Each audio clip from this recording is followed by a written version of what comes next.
Que savez-vous de l'Arabie Saoudite? Voici un fait intéressant. L'Arabie Saoudite est en réalité plus grande que le Mexique. Et pourtant, 85% de sa population totale vit dans ces deux régions.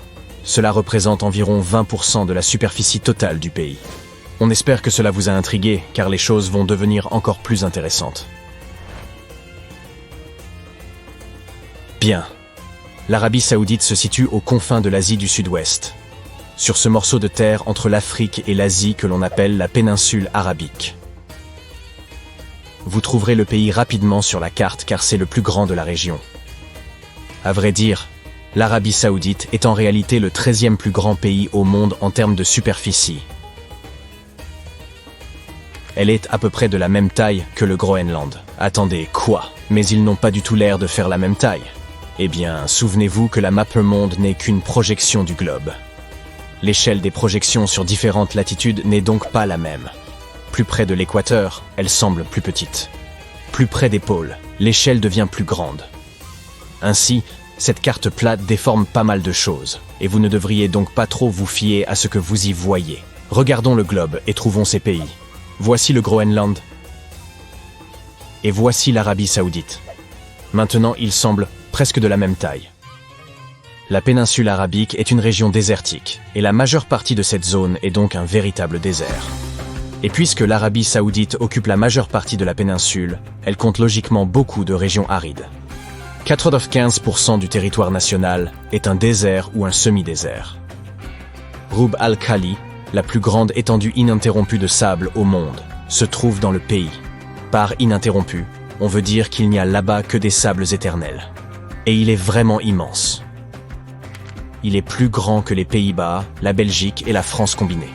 Et ces dunes de sable peuvent atteindre la hauteur d'un immeuble de 60 étages. Pourtant, il fait vraiment chaud et humide là-bas, et il n'y a pratiquement pas de source d'eau naturelle. Il y a bien sûr des mers autour du pays, mais il s'agit d'eau de mer. L'Arabie Saoudite doit donc désaliniser celle-ci avant qu'elle ne puisse être consommée. Le pays importe des tonnes d'eau depuis l'étranger, mais un litre d'eau y coûte encore plus cher qu'un litre d'essence. Alors, si vous y partez en voyage, faites préalablement le plein d'eau, l'élément essentiel à la vie. Vous ne devinerez jamais ce que le pays importe d'ailleurs. Du sable. Et oui, quoiqu'étant un désert et ayant du sable en abondance, l'Arabie Saoudite doit quand même en acheter en Australie pour la construction et la production de verre. Il s'avère que le sable de ce désert est instable et ne convient pas à ce type d'activité. D'un autre côté, le pays a quelque chose de précieux, le pétrole. Au commencement, l'Arabie Saoudite n'était qu'un territoire désertique. Puis, en 1938, du pétrole y a été découvert, et tout a changé. Aujourd'hui, elle possède plus de pétrole que tout autre pays et est le plus grand exportateur de pétrole brut et de carburant dans le monde. Pourtant, on peut imaginer que les conditions météorologiques et climatiques difficiles qui y règnent ont poussé les gens à choisir judicieusement les lieux où ils se sont installés. La raison pour laquelle la majorité de la population vit dans une zone aussi restreinte est que tout le reste n'est qu'un grand désert suffocant et dépourvu d'eau. Voici les 7 plus grandes villes du pays. Dammam se situe ici, sur la côte du golfe Persique. Cette ville abrite le plus grand aéroport du monde. L'aéroport international du roi Fahd. Il est 5 fois plus grand que le second plus grand aéroport du monde. Dirigeons-nous vers l'ouest. Riyad, la capitale du pays, mais aussi la ville la plus peuplée. Le mot « Riyad » signifie « jardin », ce qui reflète probablement l'image de la ville au moment de sa fondation, une oasis au beau milieu du désert. Aujourd'hui, c'est une immense mégapole bardée de gratte-ciel, et elle est devenue si haute et si vaste en moins d'un seul siècle. Maintenant, déplaçons-nous vers le sud-ouest et parcourons l'autre zone la plus densément peuplée. La route de Riyad à Abha se trouve juste à l'ouest du Rub al-Khali, alias le quart vide, cet immense désert ininterrompu dont nous avons parlé plus tôt. Cette région n'est pas habitée et n'a même pas été entièrement explorée. Pourtant, sous ces sables, gisant de grandes réserves de pétrole. Ainsi, peut-être qu'un jour, même ce désert n'aura plus de mystère. Nous voici maintenant à Abha. Ce nom signifie « parfum » et c'est une véritable oasis en plein désert. Elle est verdoyante, On y trouve beaucoup de fleurs, et les paysages sont à couper le souffle.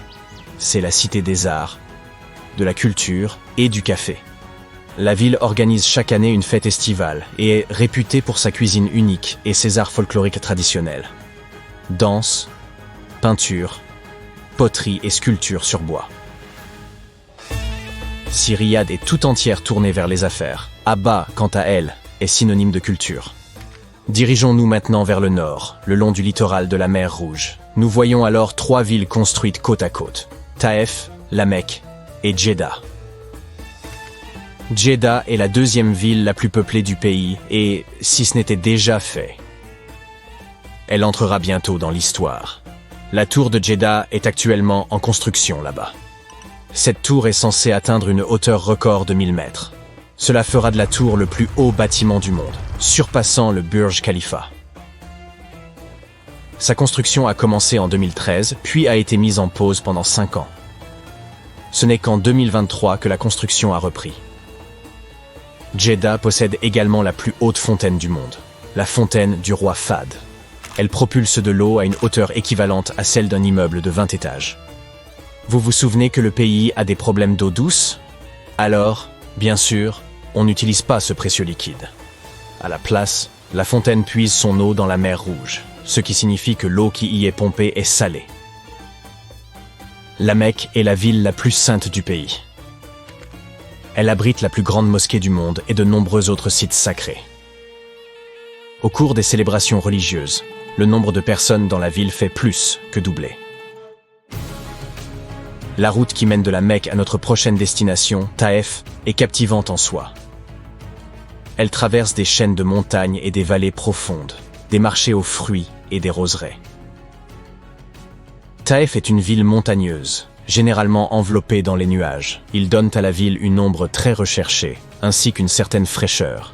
Vous pouvez donc imaginer que c'est une destination touristique très populaire, surtout en été, car c'est l'un des rares endroits du pays où la météo est tolérable. Taïf est officieusement surnommée la capitale d'été de l'Arabie Saoudite. On l'appelle également la Cité des Roses, car environ 300 millions de roses y sont cultivées chaque année.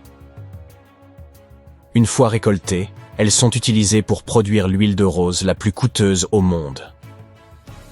Nous avons encore quelques grandes villes sur la liste, et nous continuons à monter vers le nord. La prochaine étape est Médine. C'est une autre ville sainte avec une riche histoire, et elle abrite la 2e plus grande mosquée du monde. Tous les visiteurs ne pourront pas en admirer la vieille ville, car les non-musulmans n'y sont pas autorisés. Sa périphérie est également digne d'intérêt. Médine est un centre agricole et est principalement connu pour ses palmiers dattiers. On y trouve environ 300 variétés. Attrapons-en quelques-unes et repartons vers le nord-ouest, vers la dernière ville de notre circuit, à savoir Tabuk. C'est une cité ancienne, vieille de plusieurs millénaires. C'est pourquoi on peut y trouver d'anciens pétroglyphes à divers endroits.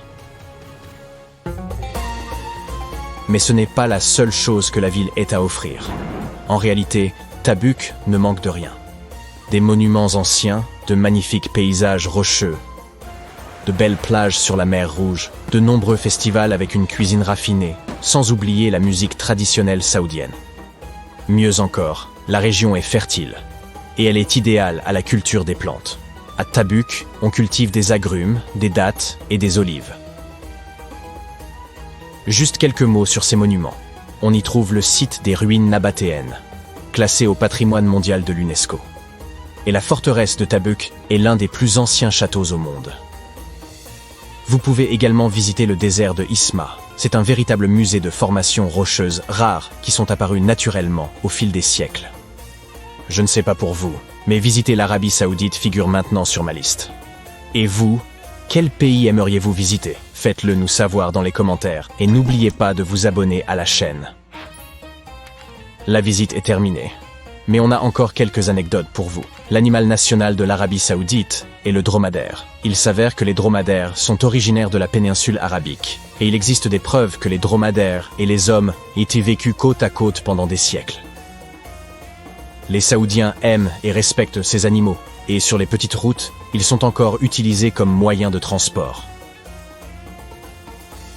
Il existe même des concours de beauté pour les dromadaires, et les passionnés vous diront qu'une belle bête se remarque immédiatement. Et voilà, c'était tout pour l'Arabie Saoudite. À la prochaine fois.